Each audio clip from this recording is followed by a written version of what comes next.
Good morning, good afternoon, and good evening, everybody. Thank you for tuning in to another Supatease video. And by the end of this one, you will know exactly what pieces of PvP gear to purchase and in what order to maximize your power week to week for Season 1 for Midnight, because some things have changed, and there's a lot of stuff, little minor details that you are going to want to pay attention to as a result of those changes. I am also going to be updating my tier list. We're going to be reviewing my prediction and seeing how right was I as far as the assessment for overall class viability coming from day number 1. I had a lot of fun with it. There are a lot of viable specializations. The meta actually feels very fresh given all of the changes that have come in. A couple of specs are maybe a little bit underwhelming. I was able to unlock the PvP enchant for your weapon, this Galaxy Glow, and I'll tell you, in Boomkin form, bro, that glow looks really sick. Looks really sick. I was also able to get the Elite set after day number 1, so a very productive day number 1. So the first thing I want to cover that is the most complicated, which is the crafting. So this is the area of the map that you go to craft gear. You can see it's not really marked by anything. It's right next to Murder Row. You're going to want to come here after playing rated PvP matches. After you've won rated PvP matches, you'll get a quest that will give you these. And they are the heraldries. So if you're completely new to PvP in Midnight, these are items you use that scale crafted gear to 289 item level, which is very important that you apply. Otherwise, your gear is not going to be maximum power in PvP. So you get these after completing some rated PvP matches, so Battleground Blitz, Solo Shuffle. You might even get the quest from random BGs. I don't hold me against that because I'm not sure. I know for sure it's rated PvP matches. You'll get these heraldries, and you're going to get 9 of them. Now, in previous seasons, the best pieces to go for was jewelry, to go for the rings and the neck. And the reason for that was that your conquest was allocated towards tier gear that you can see right here, and your bloody tokens were allocated for off pieces like belts and wrists for the most part. But now, bloody token gear is only the same item level as honor gear. So we are not going to get that supplement influx of gear every week. So to me, the best use of these heraldries is to actually do kind of a hybrid of the two. I'm going to be crafting a cloak, wrist, and neck. 9 heraldries will equal just that.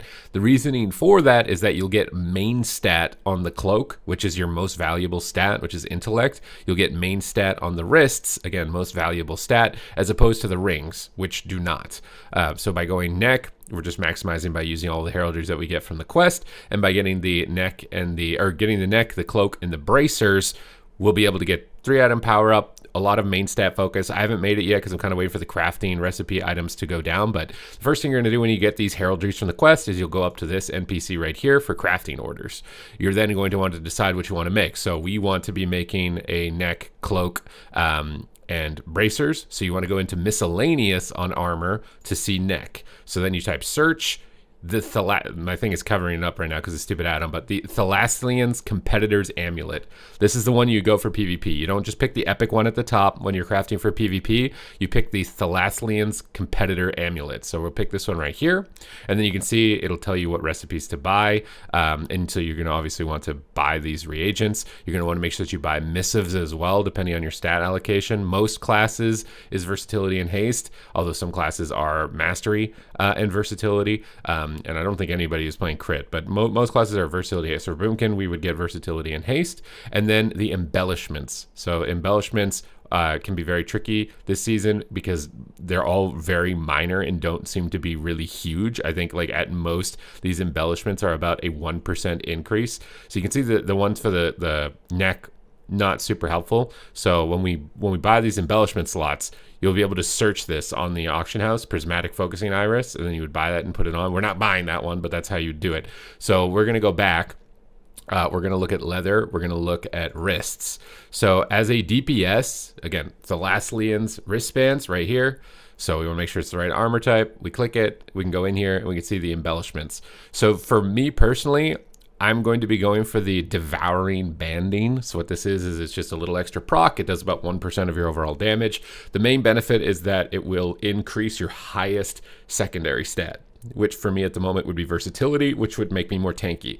Historically, throughout PvP expansions, amplifying that secondary stat as much as possible is usually the most viable route. But like I said, most of this stuff is just increases your damage by X amount of damage, and it's not a huge deal. So I'm going to be going basically double Devouring Banding. There's not really a lot of customization. The only other option was to double the power of your gems, which was a consideration. This might be something that I switch to later on when I actually have sockets, because right now they're super expensive and I'm not socketing my blue gear. So I will experiment with that later on. Also keep track of what's going on the ladder. But from my understanding right now for PvP, Devouring Banding for DPS is going to be your go-to. It's just 1% damage and gives you likely versatility or haste, which are both extremely desirable. Now, if you're a healer, you're going to want to go for Arcano Weave Lining. This is the one that PvEers are going for, and it also makes sense to me for PvP, which is basically just your spells can randomly summon a mana worm that will increase you and that target's primary stat. Primary stat, most valuable. Highest secondary stat, most valuable stats. And again, it's probably a very small amount, right?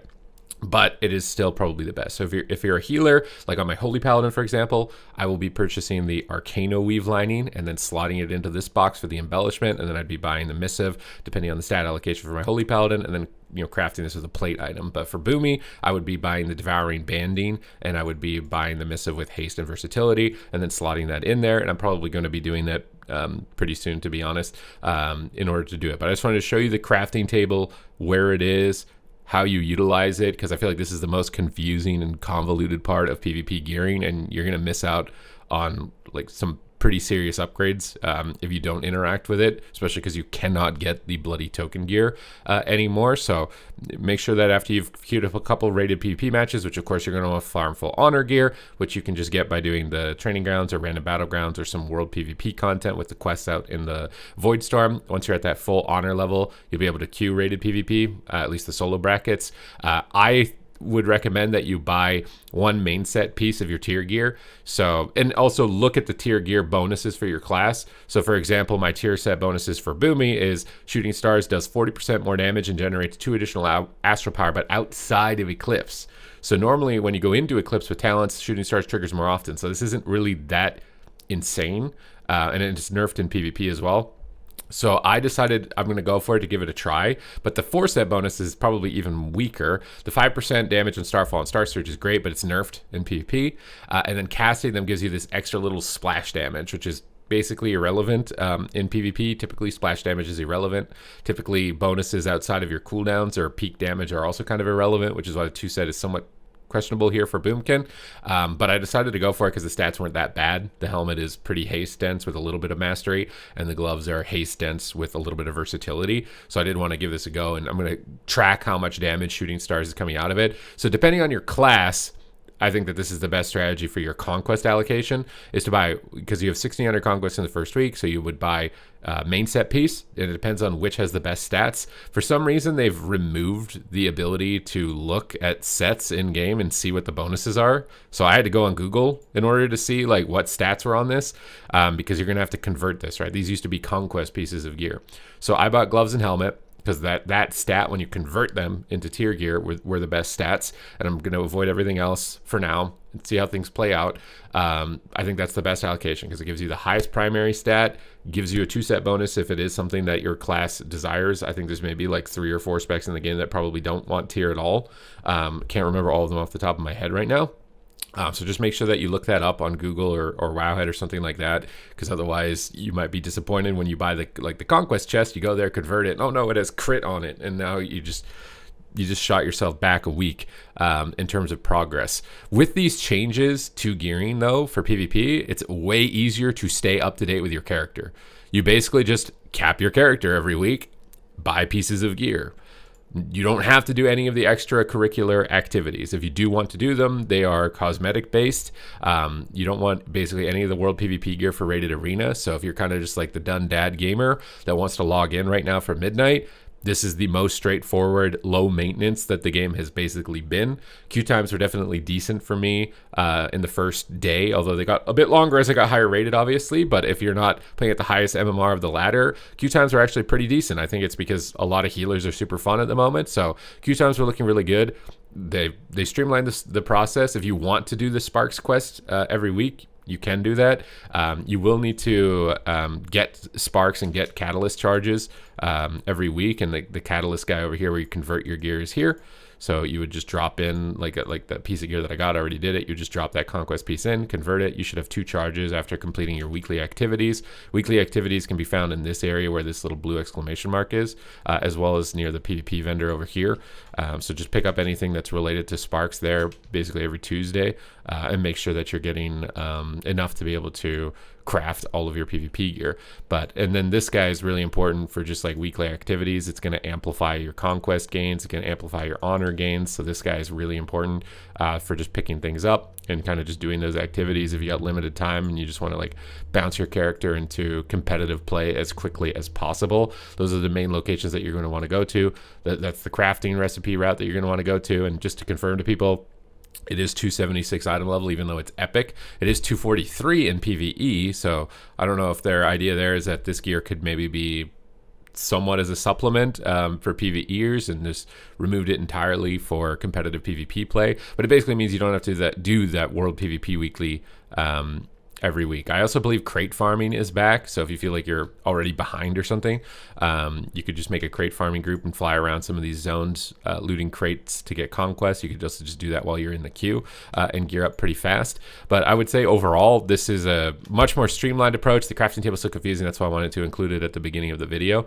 and then the converting your gear to tier gear might be a bit of a confusing process, so I wanted to include that here in the video. But aside from that, it's pretty straightforward. Just farm honor, buy full honor gear, Q rated PvP, get conquest. I recommend buying main set pieces. We will be getting a weapon for free, I believe, on week number 3. So right now they should all be locked until you have the achievement, and typically they give you a little currency to buy it. Right now it says it costs conquest. Hopefully that's a bug and they will be mailing us the free weapon token in order to get the weapon once we've hit 2,500 conquest earned for it. It'd be a bit weird if they didn't do that. It does mean our power levels are not going to spike as much, but that also means that if you come in a little bit late, like, I mean, for example, yesterday, if things were like the War Within, I would have had 3 crafted pieces, I would have had 2 world PvP pieces, and I would have had 2 main set pieces. I would literally have already been like basically half geared, and then if you came in like a day later, I would just be smashing you. So that scaling is not going to be as much of an issue anymore. I don't personally recommend enchanting the blue gear either. Everything is super expensive. That's why my gearing process is a bit slower, because I'm just being cheap and not wanting to fork out the gold until it's actually like my BIS piece there. But enchants are very similar: speed enchants, main stat enchants, and the like. And I'll go into like specific gearing and itemization on classes as I actually get them up and running. But this is just the overall gear guide, gear review, the process, what you should be thinking about, what you're trying to accomplish, and my thoughts on it for players of all caliber. I think this is one of the more straightforward versions of it, a lot less cumbersome, and a lot less large power gaps are going to be created early on as a result. So thank you guys very much for watching the video. I hope you guys enjoyed this breakdown, and I will see you in the next one.